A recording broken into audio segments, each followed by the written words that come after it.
ಅಂತ ಹೇಳ್ಬಿಟ್ಟು ನಮ್ಮನ್ನು ಗುರಾಯಿಸ್ಕೊಂಡು ನೋಡ್ತಾರೆ. ರೋಗಗ್ರಸ್ತರು ನಮ್ಮ ಮೇಲೆ ನಾವು ಯಾರು ಕೇಳಬೇಕಾದ್ರೆ ಅದಕ್ಕಾಗಿ ನಮ್ಮ ಬಾಬಾ ಸಾಹೇಬ್ ಅಂಬೇಡ್ಕರ್ ಅವರು ಕಾರ್ಮಿಕರಿಗೆ ಒಂದು ಲೈಂಗಿಕ ಕಿರುಕುಳ ವಿರೋಧಿ ರಚನೆ ಮಾಡಬೇಕು, ಒಂದು ಸಮಿತಿ ರಚನೆ ಮಾಡಬೇಕು.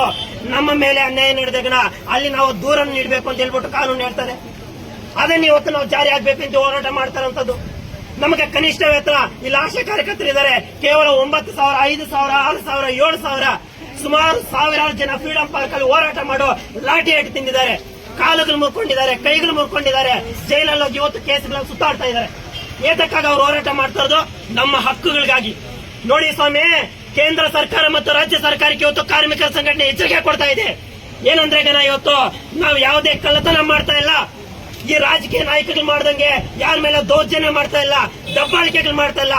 ನಮ್ಮ ರೈಟ್ಸ್, ನಮ್ಮ ಹಕ್ಕನ್ನು ಕೇಳಕ್ ನಾವು ಬರ್ತಾ ಇರೋಂಥದ್ದು. ಇವತ್ತು ಮುಷ್ಕರ ಮಾಡ್ತಾ ಇರೋಂಥದ್ದು ನಮ್ಮ ಬಿಲ್ಡಿಂಗ್ ಮೇಲೆ ಹೋಗ್ಬಿಟ್ಟು ನಾವು ದಬ್ಬಾಳಿಕೆ ಮಾಡಕ್ ಆಗಲ್ಲ, ನಮ್ಮ ರೈಟ್ಸ್ ಅನ್ನು ಕೇಳಕ್ ನಾವು ಬರ್ತಾ ಇರೋಂಥದ್ದು ಹೇಳ್ಬಿಟ್ಟು ಏನೇ ತಟ್ಕೊಂಡು ಇವತ್ತು ಕಾರ್ಮಿಕರು ಇವತ್ತು ಹೋರಾಟ ಮಾಡ್ತಾ ಇರೋಂಥದ್ದು. ಅದಕ್ಕಾಗಿ ತಾವೆಲ್ಲರೂ ಇಲ್ಲಿ ಬಂದು ಸೇರಿದಿರಿ, ತಮಗೆಲ್ಲರೂ ಸಹ ಧನ್ಯವಾದಗಳು ಹೇಳ್ತಾ ಇದೀವಿ. ಇವತ್ತೇನು ಮನವಿ ಪತ್ರವನ್ನ ನಮ್ಮ ನಾಯಕರೆಲ್ಲರೂ ಸೇರ್ಕೊಂಡು ಇಲ್ಲಿ ಕೊಡ್ತಾರೆ.